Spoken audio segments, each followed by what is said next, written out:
एकच मिनिटात बोलायचं आहे। ऍक्च्युली निलेश दादाबद्दल बोलायला गेलं तर शब्द कमी पडतील, पण सुरुवात करते। सन्माननीय व्यासपीठ, उपस्थित सर्व अतिथी आणि सर्व माझा नगर दक्षिण लोकसभा मतदारसंघ, तुम्ही वेळात वेळ काढून आणि एका व्हॉट्सअपवर आलेल्या इन्व्हिटेशनवर तुम्ही आले त्याच्याबद्दल प्रथमतः आम्ही तुमचे आभार व्यक्त करते।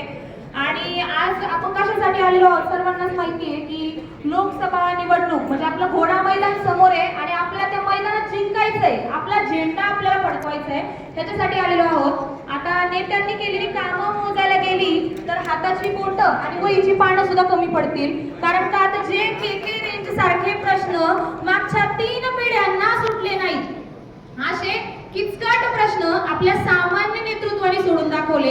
कारण म्हणतात ना की सामान्याचं दुःख जाणायला, सामान्याचं दुःख जाणण्यासाठी सामान्याचंच नेतृत्व लागतं, घराणेशाही काहीच कामाची नाही। कारण यांना वाटतं आम्ही 5 किलो डाळ वाटली आणि साखर वाटली ना आम्ही त्याच्यात निवडून येणार, पण त्यांचा हा भ्रम आहे आणि आपल्याला आता भ्रमच मोडून काढायचा आहे।